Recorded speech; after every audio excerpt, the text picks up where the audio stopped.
आता सुरुवात होत आहे। पंतप्रधान नरेंद्र मोदी त्याचबरोबर संरक्षण मंत्री राजनाथ सिंह हे देखील सभागृहामध्ये दाखल झालेले आहेत। अगदी काही क्षणांमध्येच आता लोकसभा अध्यक्षपदाच्या निवडणुकीला अर्थात मतदानाला सुरुवात होणार आहे। लोकसभा अध्यक्षपदाच्या निवडणुकीचा आजचा अतिशय महत्त्वाचा आणि ऐतिहासिक म्हणावा लागेल असा दिवस, कारण स्वातंत्र्यानंतर चौथ्यांदा ही निवडणूक पार पडते आहे। यापूर्वी 1952, 1967 आणि 1976 मध्ये ही निवडणूक पार पडली होती।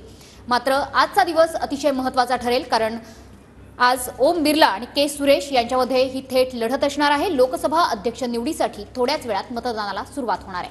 नक्कीच तर एनडीएचं संख्याबळ जर पाहिलं तर 293 खासदार त्यांच्यासोबत आहेत। त्याचबरोबर वायएसआर काँग्रेसचे खासदार आणि इतरही काही खासदार असे मिळून 300चा आकडा गाठण्याच्या तयारीमध्ये एनडीए आहे। तर इंडिया आघाडीचं मात्र 233 खासदार आहेत।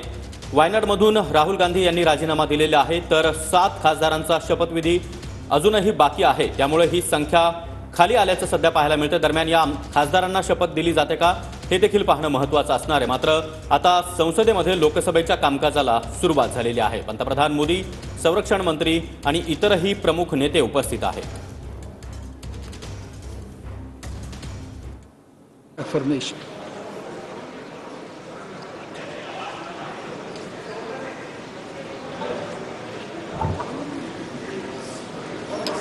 Jammu end Kashmir Shri Abdul Rashid Shaikh,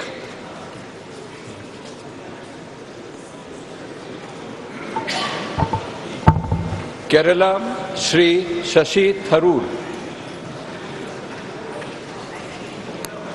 Punjab Shri Amritpal Singh, waste Bengal Shri SK Nurul इस्लाम,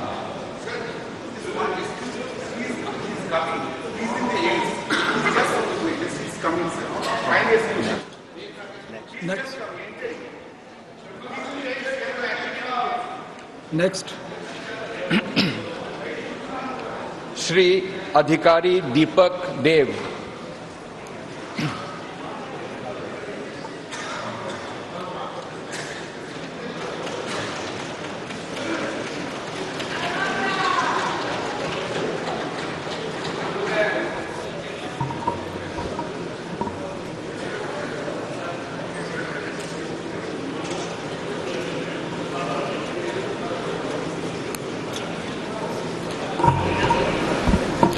নমস্কার, আমি দীপক অধিকারী দেব লোকসভা সদস্য নির্বাচিত হইয়া ঈশ্বরের নামে শপথ করিতেছি যে আমি বিধি দ্বারা প্রতিষ্ঠিত ভারতের সংবিধানের প্রতি প্রকৃত বিশ্বাস ও আনুগত্য পোষণ করিব। আমি ভারতের সার্বভৌমত্ব ও সংহতি রক্ষা করিয়া চলিব এবং যে কর্তব্যভার আমি গ্রহণ করিতে চলিয়াছি তা আমি বিশ্বস্তভাবে নির্বাহ করিব। ঘাটাল লোকসভা কেন্দ্রের প্রত্যেকটা মানুষকে ধন্যবাদ আমাকে 3 বারের জন্য জিতানোর জন্য। জয় হিন্দ, জয় বাংলা। ধন্যবাদ।